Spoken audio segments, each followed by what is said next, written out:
इस आईपीओ का जीएमपी चल रहा है 100% का, मतलब इसकी जो इशू प्राइस है वो 220 रुपीज की है, जबकि इसका जो जीएमपी चल रहा है वो चल रहा है 225 रुपीज का। यानी जीएमपी के अकॉर्डिंग तो पैसा डबल होने के पूरे चांसेस हैं। मैं बात कर रहा हूँ केआरएन हीट एक्सचेंजर आईपीओ की, जो कि 25 सितंबर से 27 सितंबर के बीच में ओपन होने जा रहा है और इसका इशू साइज 341 करोड़ का है। बट सिर्फ जीएमपी के बेसिस पे किसी आईपीओ में अप्लाई करोगे तो एक दिन जरूर फंसोगे, तो इसलिए पहले इस कंपनी की पूरी डिटेल समझ लेते हैं।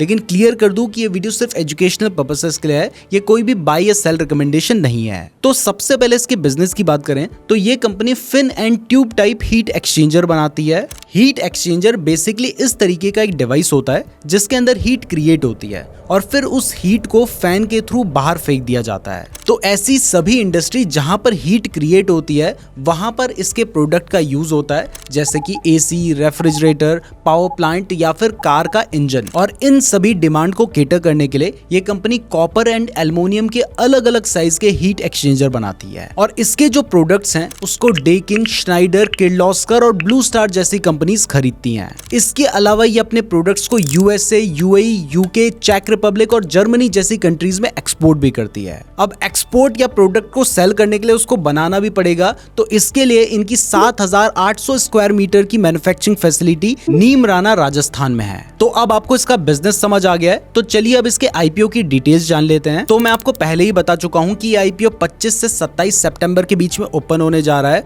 और इसकी जो लिस्टिंग डेट होगी वो होगी 3 अक्टूबर, क्योंकि 2 अक्टूबर को गांधी जयंती है। इसका प्राइस बैंड 209 से 220 रुपए का है, मतलब 220 रुपए ही समझ लीजिए, और एक लॉट में 65 शेयर्स हैं। ये कंपनी बीएसई, एनएसई दोनों ही एक्सचेंज में लिस्ट होने वाली है और इसका जो इशू साइज है वो 341.95 करोड़ का है, जो कि सबसे बड़ी प्रॉब्लम है क्योंकि आप देख सकते हैं कि इसका जीएमपी ऑलरेडी 100% चल रहा है। तो ऐसे में क्योंकि इसका जो इशू साइज है वो बहुत छोटा है, तो आईपीओ के मिलने के जो चांसेस होंगे वो बहुत कम हो जाएंगे। तो अगर आप चाहते हैं कि आपको अलॉटमेंट हो तो इसके लिए आपको अपने डीमैट अकाउंट के साथ साथ फैमिली में जितने भी लोग हैं ना उन सभी के डीमैट अकाउंट से अप्लाई करना होगा। तो अगर आपके पास डीमैट अकाउंट है, आपकी फैमिली में डीमैट अकाउंट नहीं है, तो उनका भी फ्री डीमैट अकाउंट जरूर खुलवा लीजिएगा। मैंने आपको डिस्क्रिप्शन में लिंक दे रखा है। और अगर इस आईपीओ में मान लो आपको अलॉटमेंट नहीं भी होती है, तब भी आगे बहुत सारे आईपीओ आने वाले हैं, वहां पर आपको उनके डीमैट अकाउंट की भी जरूरत पड़ेगी। तो जिस डीमैट अकाउंट को मैं यूज करता हूं, मैंने उसका ही लिंक आपको डिस्क्रिप्शन पे दे रखा है, तो डिस्क्रिप्शन जरूर चेक कर लीजिएगा और वहां से अपना और अपनी फैमिली का फ्री डीमैट अकाउंट जरूर खुलवा लीजिएगा। अब आईपीओ में रिजर्वेशन की बात करें तो क्यूआईबी के लिए 50% रिजर्वेशन है,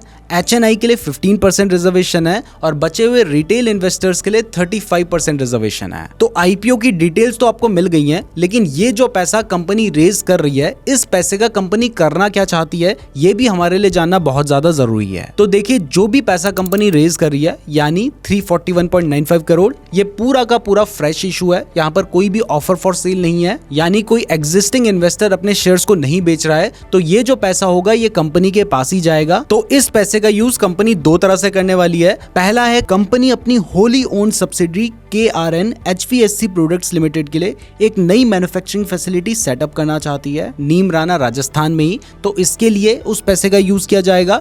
दूसरा, इस पैसे का यूज जनरल कॉर्पोरेट पर्पसेस के लिए किया जाएगा। तो ज्यादातर पैसे का यूज कंपनी अपने बिजनेस को बढ़ाने में ही कर रही है, तो ये भी एक अच्छी बात है। तो चलिए अब कंपनी के फंडामेंटल्स भी जान लेते हैं, क्योंकि ये सबसे ज्यादा इंपॉर्टेंट होते हैं। तो ये एक स्मॉल कैप कंपनी है, यानी ये एक छोटी कंपनी है और आईपीओ के हिसाब से इसकी जो मार्केट कैपिटलाइजेशन है वो 1309 करोड़ रुपीस बनती है। इसका रिटर्न ऑन इक्विटी बहुत अच्छा है 40% का, और रिटर्न ऑन कैपिटल एम्प्लॉयड भी 31% का है, जो कि बहुत अच्छा माना जाता है। कंपनी के ऊपर ज्यादा डेट भी नहीं है और इसका जो डेट टू इक्विटी रेशियो है वो 0.45 का है। इसके साथ ही कंपनी का जो प्रॉफिट आफ्टर टैक्स मार्जिन है वो लगभग 12.5% का है, जो कि ठीक ठाक है। अब कंपनी के फाइनेंशियल्स की बात करें तो इनका जो रेवेन्यू है वो पिछले 3 साल में 25% के CAGR से इंक्रीज हुआ है, और इवन इनका जो रेवेन्यू फ्रॉम एक्सपोर्ट है वो तो 44% के CAGR से बढ़ा है, जो कि एक बहुत अच्छा नंबर है। और अभी इनका जो रेवेन्यू है एज ऑफ 31 मार्च 2024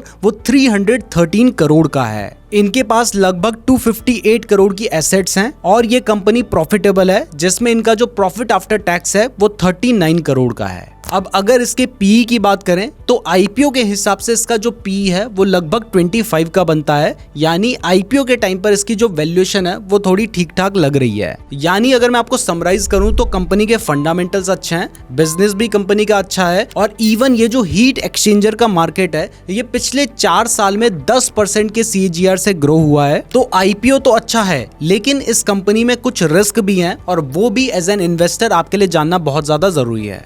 तो सबसे पहला जो इसमें रिस्क है वो है क्लाइंट कॉन्सेंट्रेशन का। मतलब इस कंपनी का जो 72% रेवेन्यू है ना वो टॉप 10 क्लाइंट से ही आता है, जिसमें से भी इनका जो 33% रेवेन्यू है वो डेकिन से आता है। तो ऐसे में अगर कभी भी इनकी किसी एक कंपनी के साथ बिजनेस टर्म्स खराब होती हैं तो वहां पर इनका जो रेवेन्यू है वो बहुत ज्यादा इंपैक्ट हो सकता है।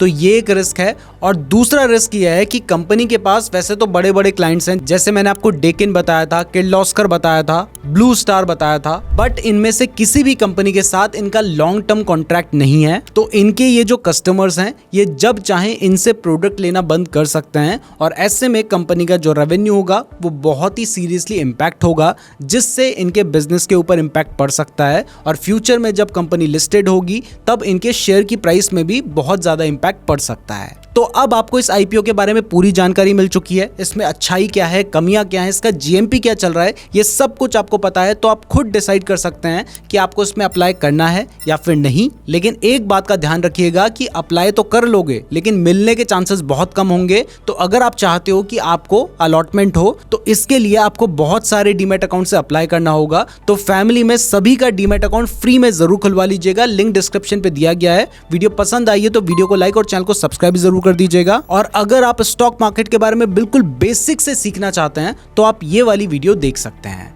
धन्यवाद।